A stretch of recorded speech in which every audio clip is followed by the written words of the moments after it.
Bismillahirrahmanirrahim. Assalamualaikum warahmatullahi wabarakatuh. Kembali lagi di podcast Umla TV bersama kami. Izinkan kami memperkenalkan diri. Saya Hubbi Mulyono, LCMA.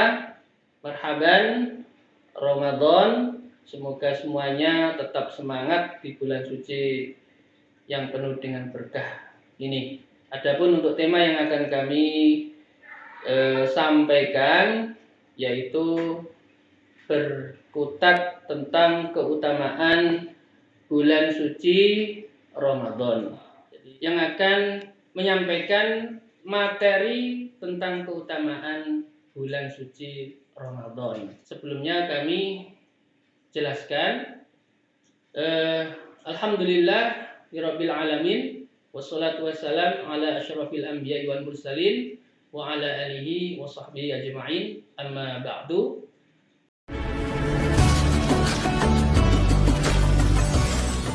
Jadi apa itu Ramadan? Ramadan dari kata-kata Ramadan. Jadi dalam bahasa Arab, Ramadan itu artinya terik matahari yang panas. Jadi kalau kita nanti hubungkan apa yang dinamakan Syahrul Ramadan, kok sampai-sampai bulan suci Ramadan dinamakan dengan bulan suci Ramadan, yang notabene Ramadan itu artinya terik panas. Nah, ini Ramadan itu terik panas. Dan mengapa bulan suci Ramadan dinamakan Syahrul Ramadan? Nah, ini karena memang secara lughatan, secara lughawi, secara bahasa, memang ketika bulan suci Ramadan pada saat itu disyariatkannya pada musim panas. Jadi bulan Ramadan itu biasanya ada di penghujung musim panas. Nah, jadi kalau di Indonesia cuma ada musim hujan dan musim kemarau. Kalau di Timur Tengah dan sebagian Timur Tengah yang lainnya itu bahkan sampai ada 3 musim. Musim panas iya, musim dingin iya, dan juga musim semi, dan bahkan ada tambahan, ada musim 2 panas. Panas biasa dan panas sekali, dan musim ini hanya ada di Sudan. Jadi tidak ada musim dinginnya. Nah, jadi karena itulah Ramadan dikatakan Syahrul Ramadan karena pas disyariatkannya maupun adanya puasa pada saat itu di bulan yang sangat terik sekali panas mataharinya. Nah, kemudian dari hikmah mengapa kok dinamakan Ramadan, itu ada istilah begini.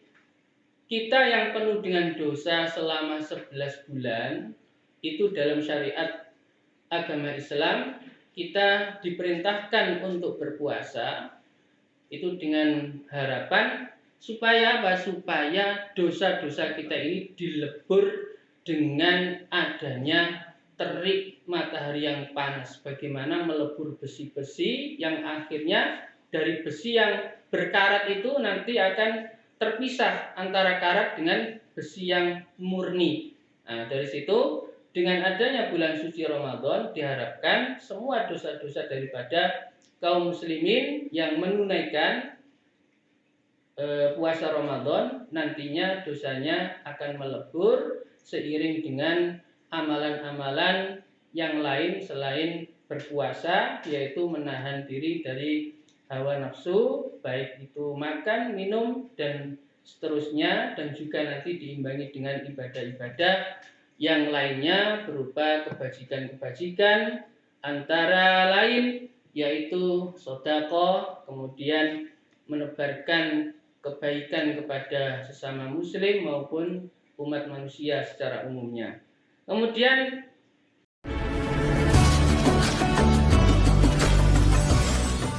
atau dalam bahasa simpelnya, apakah puasa itu sudah ada sebelum syariat Islam yang dibawa oleh baginda Muhammad Sallallahu Alaihi Wasallam? Dalam sebuah ayat kami akan mengutip ya, menyampaikan a'udzubillahi minasyaitonirrajim. Ya ayyuhalladzina amanu kutiba alaikumus shayamu kama kutiba alal ladzina min qablikum la'allakum tattaqun. Dalam ayat ini jelas sekali syariat berpuasa itu sudah ada sebelum baginda Muhammad sallallahu alaihi wasallam diutus. Jadi dalam sebuah keterangan itu dijelaskan mungkin dalam tafsir-tafsir, kita akan melihat puasanya Nabi Isa alaihissalam itu, misalkan kalau kita ingin menggali lagi dalam kitab-kitab tafsir, ini beliau puasanya mungkin sama-sama tidak makan dan minum, tapi waktunya berbeda. Kalau kita menahan makan dan minum dari mulai subuh itu sampai nanti menjelang atau bahkan nanti menunggu azan maghrib. Kalau puasanya Nabi Isa alaihissalam bersama umatnya itu di sana dijelaskan dalam beberapa tafsir itu puasanya dimulai justru setelah sholat isya sampai malam. Nah, jadi di sini sama-sama menahan nafsu tidak makan dan minum. Soal mengapa kok berbeda? Lah ini masing-masing umat likulli ummatin ja'alna syir'atan wa minhaja. Dalam firman yang lain Allah mengatakan bagi setiap umat itu ada karakteristik tersendiri dan juga akan ada syariat yang berbeda pula. Nah, seperti itu. Jadi kalau umat Nabi Muhammad SAW kita berpuasa sebagaimana yang telah kita lakukan, yaitu menahan diri untuk tidak makan dan minum, dan juga kita menahan diri dari perbuatan al-fahsya wal munkar dari mulai subuh sampai nanti maghrib. Ini syariat yang dibawa oleh baginda Muhammad sallallahu alaihi wasallam.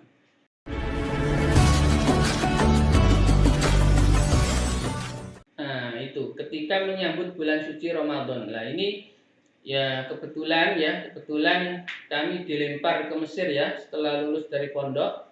Jadi menyeberang berapa benua itu. Jadi di Mesir itu ada budaya yang unik. Ya mungkin menyambut bulan suci Ramadan sama-sama meriahnya, tapi ada keunikan masing-masing. Jadi yang kita bahas bukan yang ada di kampung kita, tapi ini ada keunikan ketika orang-orang Mesir menyambut bulan suci Ramadan. Nah, kita akan melihat misalkan kita nanti semoga diberikan Allah kesempatan ya bisa pergi ke Mesir ya.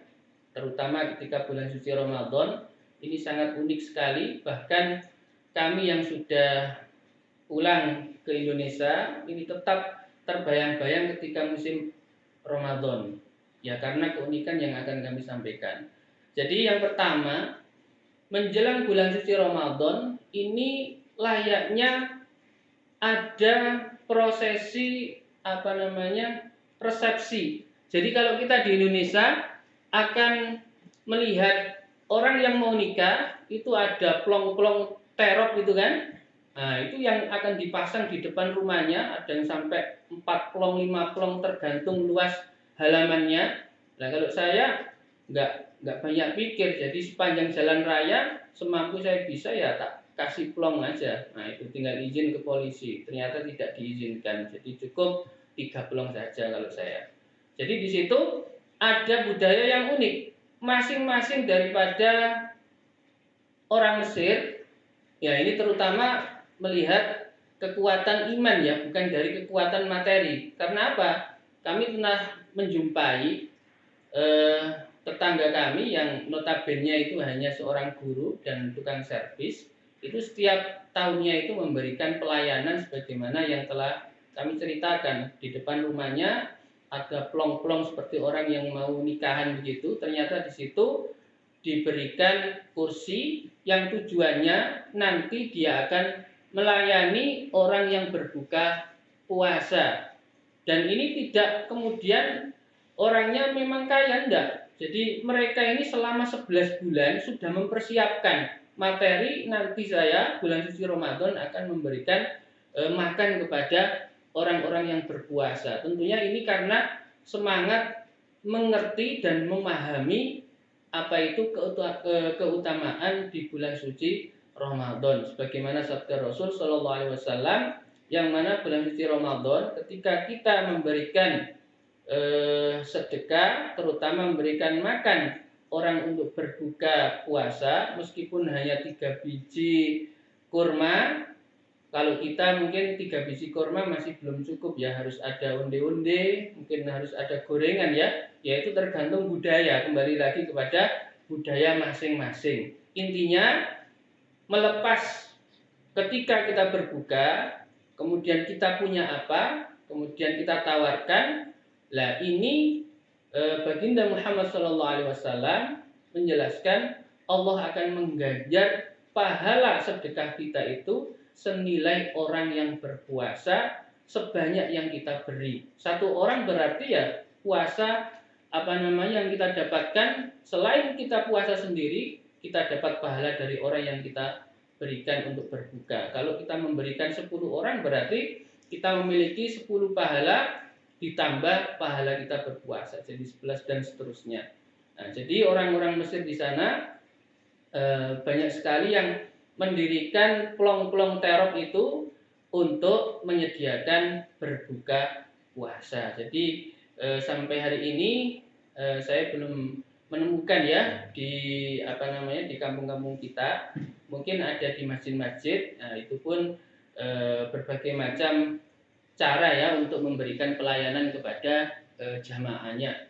Jadi ada lagi yang unik, mengapa di Mesir itu ketika kami di sana menuntut ilmu, masing-masing daripada masyarakatnya ini saling bergotong royong untuk apa? Untuk memasang seperti kita menyambut 17 Agustus. Jadi ada lampu-lampu lentera begitu, sebagaimana yang ada di plang-plang Ramadan Karim.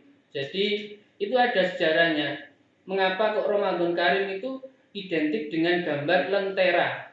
Nah, kok bukan lentera yang dari Cina, kok tidak seperti itu? Itu ada sejarahnya. Jadi waktu itu khalifah yang notabene masih kerajaan Mamluk, jadi kerajaan Fatimiyah. Jadi Mesir ini luar biasa sejarahnya, dari dikuasai Amr bin As, kemudian dikuasai oleh Bani Umayyah, Abbasiyah, bahkan ketika Turki Utsmani atau bahkan menjadi Bani Fatimiyah. Jadi dikuasai oleh berbagai macam raja, itu memiliki keunikan, tidak berubah. Pada saat itu sang khalifah ketika menyambut Ramadan ini memberikan lentera di jalan-jalan. Gunanya apa? Jadi sang khalifah ini karena memang keimanannya kepada Allah kuat sekali, menyambut bulan Ramadan ini ingin rakyatnya merasakan kekuatan ibadah di bulan suci Ramadan itu benar-benar manfaatnya, pahalanya yang luar biasa dilipat gandakan.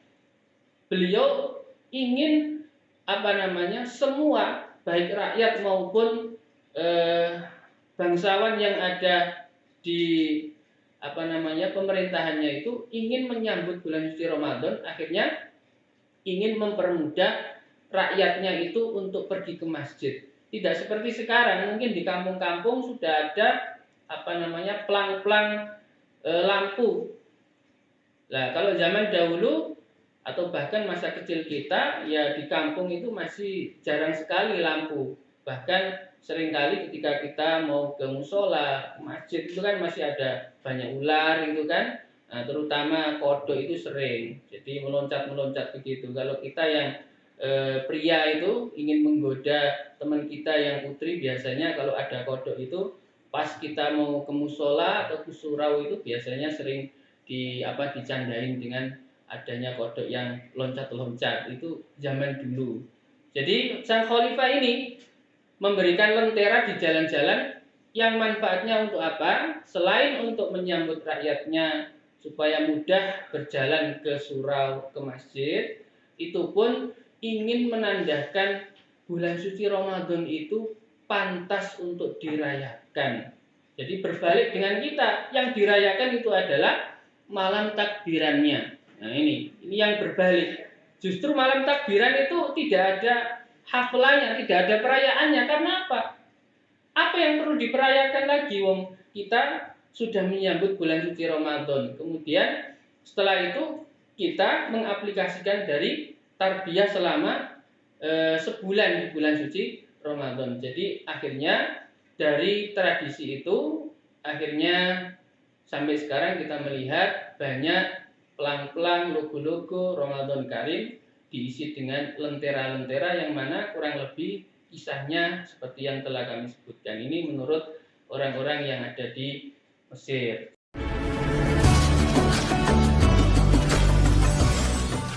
Jadi dalam bulan suci Ramadan itu keutamaannya apa saja? Yang diantaranya bulan suci Ramadan itu bisa menghapus dosa-dosa kita.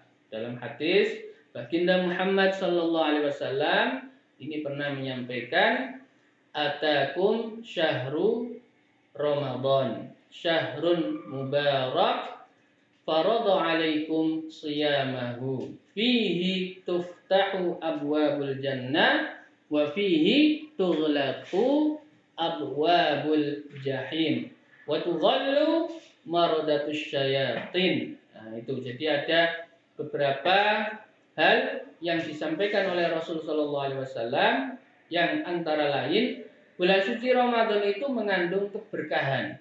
Jadi kalau kita mengikuti di bulan suci Ramadan, ikut berpuasa, ya ini berbeda dengan yang ada di sekitar kita ya. Jadi ya mohon maaf, ini kafe-kafe juga masih tetap buka, meskipun sejatinya orang membuka warung saja itu kan kadang-kadang aib karena di bulan suci Ramadan. Nah ini kalau kafe kan cuma menyediakan air, entah itu kopi, cuma sekedar untuk minum.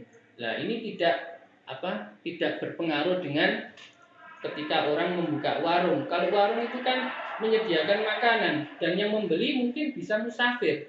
Musafir itu kan tidak wajib untuk berpuasa. Jadi kalau kafe, lah ini musafir pun saya kira masa kok mereka bepergian hanya butuh ngopi kan?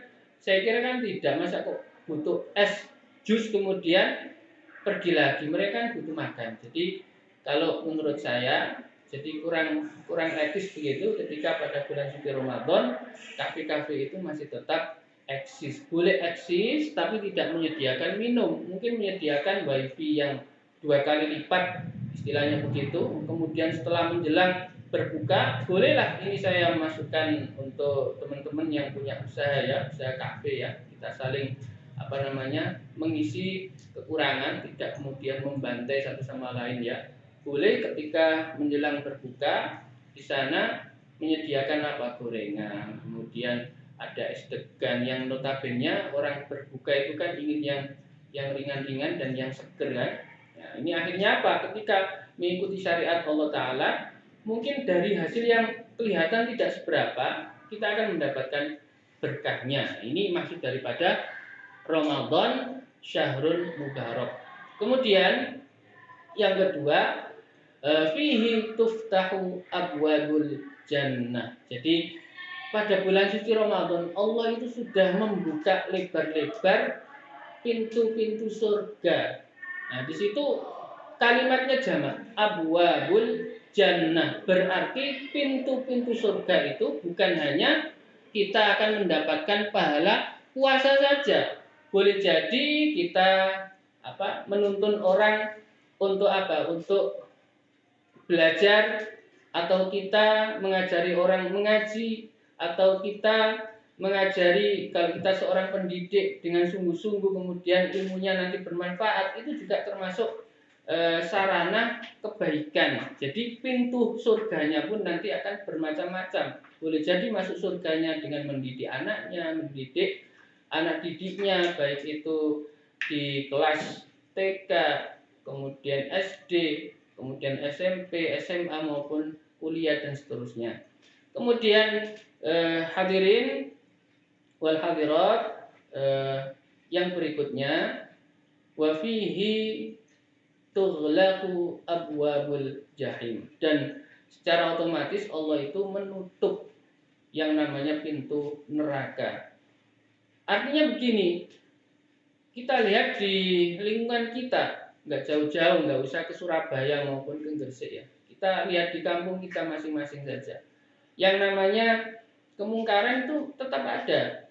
Lawang saya baru pagi hari ini saja itu menemukan anak muda mancing rokokan. Nah ini kan tidak usah jauh-jauh. Berarti kemungkaran itu tetap ada di bulan suci Ramadan. Namun ternyata kalau kita mengingat hadis yang telah saya sampaikan ini, bahwasanya Allah membuka kebajikan yang seluas-luasnya, maka orang yang berbuat dosa itu mestinya dia itu malu. Malu mengapa?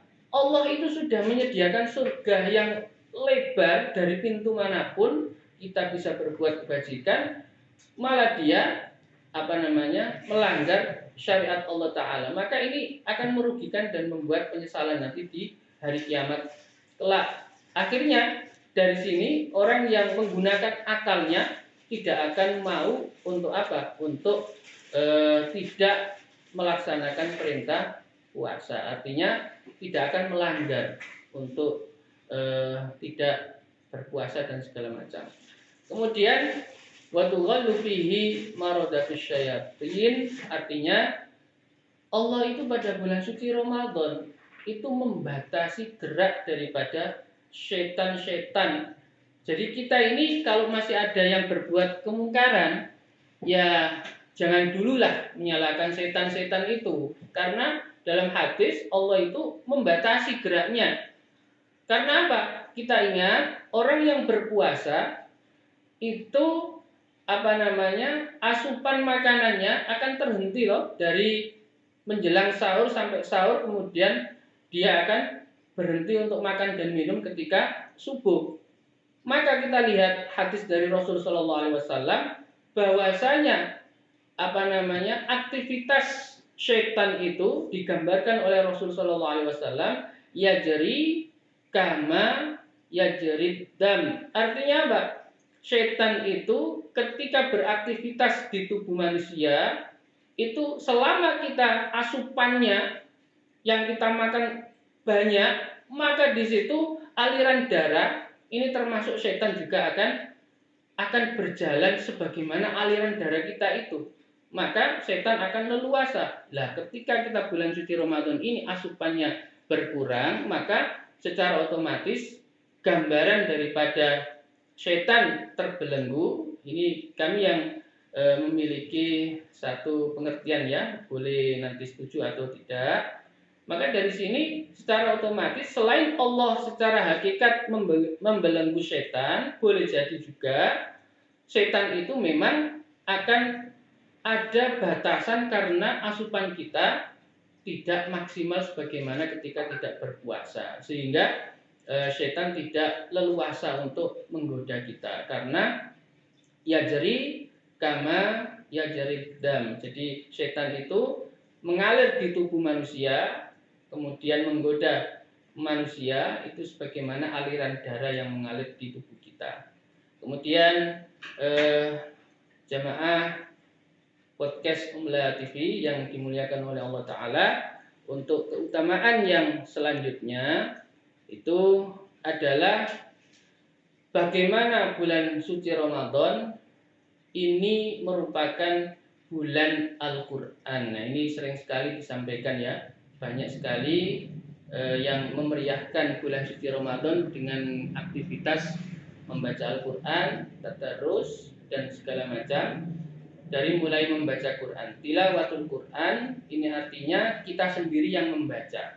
Nah ini nanti ada cerita yang unik banget ya di Mesir. Kalau sudah bulan suci Ramadan, di luar bulan suci Ramadan juga sama, terutama lebih-lebih di bulan suci Ramadan, hampir-hampir setiap manusianya itu membawa Quran, baik ketika di kampus, ketika di sekolahan, ketika di kantor, lebih-lebih ketika memasuki masjid itu sudah lantunan dari masing-masing manusianya itu membaca Quran. Nah ini, jadi ini untuk maksud memaknai tilawatul Quran. Jadi individunya itu yang membaca Quran. Kemudian yang namanya tadarus itu bagaimana? Tadarus itu membaca lebih dari satu orang. Artinya ada yang membaca, kemudian ada yang menyimak. Nah, terutama yang punya hafalan. Atau bahkan yang tidak punya hafalan juga bisa dikatakan melakukan tadarus Al-Quran, karena yang melakukan membaca lebih dari satu, ada yang menyimak, kemudian ada yang membaca. Ini namanya tadarus Quran. Kemudian dalam ayat juga disebutkan syahrul Ramadan alladzi unzila fihil Quran hudan linnasi wa bayyinatin minal huda wal furqan. Jadi pada bulan suci Ramadan itu diturunkannya Al-Quran. Jadi kalau kita pada bulan suci Ramadan ini, misalkan kok tidak ada target, nanti saya setiap harinya membaca sekian-sekian, ya itu sangat-sangat merugi sekali. Karena apa? Karena amalan yang paling mudah kalau kita berinfak itu kan agak susah ya untuk mengeluarkan itu kan, mungkin ada rasa iman gitu kan, baru gajian masa kok untuk apa kan gitu kan, apalagi belum ada THR yang datang, masih menunggu akhir bulan kan begitu. Lah itu kalau kita beramal semacam sodako itu masih membutuhkan energi lebih. Tapi kalau membaca Al-Quran, apa yang kita korbankan? Membaca Al-Quran. Apakah kita harus membayar, mendatangkan seorang qori? Kan tidak. Kita membaca sendiri kan, tinggal membacanya. Maka sebaik-baik amalan pada bulan suci Ramadan itu adalah membaca Al-Quran. Bahkan Baginda Muhammad SAW menyatakan, Inna afdhala ibadata ummati tilawatul Quran. Sebaik-baik ibadahnya umatku itu adalah membaca Al-Quran. Ya mungkin saya melihat dari sisi itu tidak mengeluarkan biaya. Kemudian kalaupun tidak bisa membaca Quran dengan fasih, wayatata ta'u falahu ajron. Orang yang tidak mampu membaca, baik tajwidnya salah-salah, tapi tetap ingin membaca Quran, terbata-bata membaca, itu pun ganjarannya lebih. Falahu ajron, memiliki 2 pahala. Yang pertama, bacaannya dinilai pahala, kemudian kesulitan membacanya pun dihargai oleh Allah Ta'ala sebagai pahala. Nah ini, jadi kalau bulan suci Ramadan, kemudian kok kita sama sekali tidak ada agenda untuk membaca Al-Quran, ya saya kira sangat-sangat merugi sekali. Karena apa? Syahrul Ramadan unzila fihil Quran. Di bulan suci Ramadan inilah Al-Quran turun dan kita diwajibkan untuk puasa. Ya mestinya juga kita mewajibkan diri kita untuk apa? Untuk mengenal dan akrab dengan Al-Quran. Kalau untuk fadilah membaca Al-Quran, Rasul Shallallahu Alaihi Wasallam ini pernah menyatakan ya, wala aqulu alif lam mim itu harf. Rasul menyatakan bukanlah yang dinamakan pahala membaca Al-Quran satu hurufnya itu alif lam mim. Jadi alif lam mim itu bukan satu huruf, tapi kata Baginda Muhammad SAW, walakin alifun itu harfun, lamun harfun, wa mimun harfun. Jadi masing-masing huruf itu bi asyri amsalihah. Jadi membaca alif lam mim itu sudah bernilai 30 pahalanya. Coba kalau kita membaca setengah juz, 1 juz, atau bahkan ya paling tidak disempatkan 1 larik atau 2 larik untuk seharinya, ini luar biasa. Kemudian apalagi fadilah bulan suci Ramadan yang lain. Ini karena memang waktunya dibatasi, dan juga karena bukan hanya waktunya, karena bulan puasa ini juga bulan yang dengan terik mataharinya luar biasa, ya harus dibatasi juga. Nanti bisa menguras tenaga-tenaga yang lainnya. Jadi untuk yang terakhir sebelum kami akhiri, fadilah yang selanjutnya di bulan suci Ramadan. Mengapa bulan suci Ramadan itu begitu penting? Karena bulan suci Ramadan itu ternyata memiliki tujuan akhir, bahwasanya Allah Ta'ala ini akan memberikan keutamaan bagi yang berpuasa. Memberikan keutamaan bagi yang berpuasa. Antara lain doanya mustajabah. Dalam sebuah hadis disebutkan ada tiga hal ya, ada tiga hal yang mana doa itu pasti diijabah oleh Allah Ta'ala. Jadi kalau kita sampai sekarang kok punya doa, kok masih belum diijabah oleh Allah Ta'ala, ini patut kita mencari tiga hal itu. Yang pertama, coba kita tengok, yaitu doanya orang yang terdolimi. Ya, jangan kemudian kita ingin doanya dikabulkan, kemudian kita dalam posisi terdolimi, kemudian kita mendoakan balik kepada orang yang mendolimi kita. Itu rugi bagi saya. Kita doa aja sendiri. Ketika kita didolimi, kita doa buat diri kita sendiri. Ya Allah, berkailah rezeki yang Kau berikan dan luaskanlah. Nah, akhirnya kita dapat energi positif. Doa itu terkabulkan karena kita didolimi. Berbeda ketika kita balas doa itu kepada orang yang mendolimi kita, rugi, kita tidak mendapatkan apa-apa. Toh orang yang kita dolimi pun itu nanti sesuai dengan takdir Allah Ta'ala. Nah, ini doa yang pertama. Bagi orang yang terdolimi pasti akan diangkat oleh Allah Ta'ala, diijabah. Kemudian yang kedua, yaitu doanya pemimpin yang adil. Nah, ini kira-kira sampai sekarang kita sudah bisa merasakan apa tidak pemimpin yang adil itu. Maka kalau sudah merasakan, maka kalau kita sampai sekarang kok tidak memiliki doa yang merasa sudah diijabah oleh Allah Ta'ala, maka kita bisa minta kepada pemimpin kita untuk mendoakan kita. Karena doa pemimpin yang adil itu sangat-sangat diijabah oleh Allah Ta'ala. Dan yang terakhir, hadirin yang dimuliakan oleh Allah Ta'ala, sebelum kami mengakhiri podcast kita ya, yaitu doa orang yang berpuasa. Jadi kita sekarang itu silakan berdoa apa saja.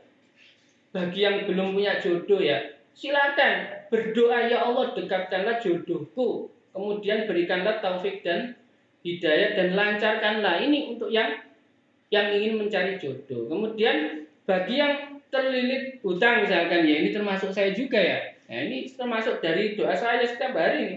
Nah, ini ya Allah berikanlah rezeki yang berkah untuk apa? Menutupi hutang-hutangku. Nah, seperti itu. Nah, ini tidak ada menyindir siapa saja. Saya memang dari hati saya sendiri.